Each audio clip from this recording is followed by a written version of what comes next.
In this video, I'll cover creating manual roof planes. The program has both automatic and manual roof tools. Automatic roof tools are recommended. For those situations where you want to create a manual roof, let's look at the tool. When you're working with roofs, one of the first things I recommend you do is to change your Save Plan view into the Roof Plan view. This will ensure that all of the layers are on that should be on. Also, new things that you draw will come on the correct layers, and they're optimized for drawing your roofs. Underneath the roof tool are a number of different roof tools that you can use. The one that I'm going to start with is to manually draw the roof plane. In using this tool, it's best to come in, click on the outside of the wall. I'm going to hold my left mouse button down. I'm going to click and drag along the wall, and then I will click up slope. By clicking on the outside of the wall, you've generated where the roof baseline will go. You can learn more about this roof baseline in the built-in help file. To make adjustments on this roof plane, typically what I'll do is click and drag it past the outside of the wall. If your temporary dimensions are on, you can come in and enter in a precise dimension for your roof plane.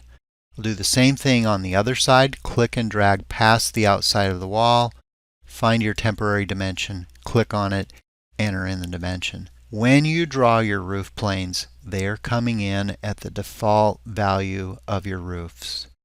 Let's double click on the roof tool and take a look at what our default values are. So the properties of the roof plane are using these default values. You can see that the default pitch of this roof is set at 8 and 12, and the overhang is set for both the eave and the gable ends at 18 inches. If you want to change this before you draw your roof planes, you can easily come in here and make any adjustments that you want, and when you draw new roof planes, it will use these values as you create those roof planes. To change a roof plane after you've drawn it, double click on the roof plane and you can make the changes inside of the roof plane specification.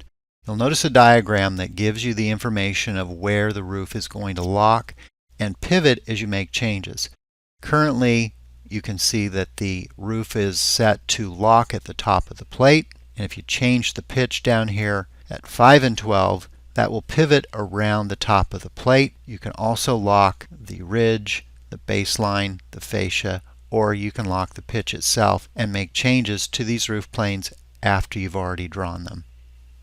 You can copy and reflect roof planes. Since I've already drawn the roof plane on this side, you can use the copy and then the reflect tool, pick up the center of the structure, and it will generate the roof plane on the other side. This roof plane has a selected edge. You can see the red handle on it. There is a join tool that you can use in your lower edit menu, and it's called Join Roof Planes. You can click on the opposing edge and it will join it, and in the 3D view you'll notice that it automatically fills in the attic wall for this gable style roof. Roof planes can be drawn independent of the structure.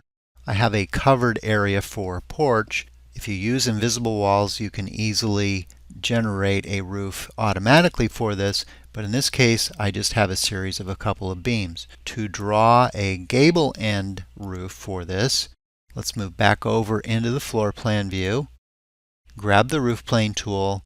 I'm going to click and drag on the outside of the beam to get my baseline, snap, come over. I'm going to pick up the midpoint of the man door, click to place that initial roof plane. I'll click on the outside edge and pull it past the outside beam, and then using my temporary dimensions, I'll come in here and set the overhang to be 18 inches. Copy, reflect to generate that roof plane to the other side. To generate the roof plane, you can move up into the attic and fill in the space for the attic wall.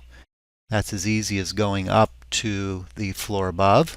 On the attic, I'm going to use the reference display tool that will allow us to display the structure below, and then I'm going to grab the wall tool and simply come over here, click and drag a wall directly over the beam. In this case, the program is going to tell me that I needed to draw a wall on the main floor. Since this is in the attic, I'll go ahead and select the wall, and I'm going to just mark that it's an attic wall so that it will then be trimmed by the roof and adjust accordingly. As I maximize the 3D view, and rotate around slightly, you can see that the roof needs to intersect and join into the larger roof. The easiest way to do this is let the program use the join roof planes. You can do this in 2D, or 3D is also an easy way. You see the red edge selection. I'm now going to use the join roof planes tool. Click on the bigger roof plane. I'll rotate around and do the exact same thing on this side. Make sure you get the selected edge you want to join. Use the join tool, click on the bigger roof plane, and that will join it directly in and create a nice crisp join right on those two roof planes.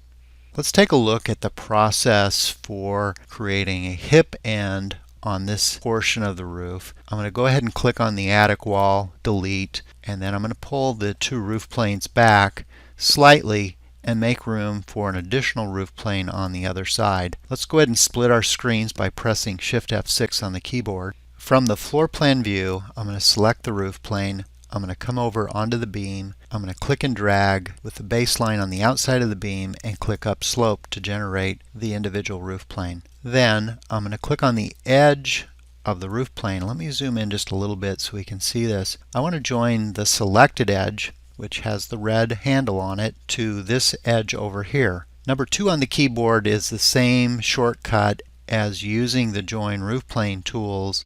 Down in the lower edit menu, I can click on this edge and you can see that it will automatically join and miter those two roof planes. Let's do it on the other side. I'm going to click on the edge of the big roof plane, use the number 2 on the keyboard, click on the edge on this side. You can see that it forms the miter, and then for the final edit, we'll go ahead and grab the roof plane. I'm just going to click and drag until it snaps up into this area to form the hip roof.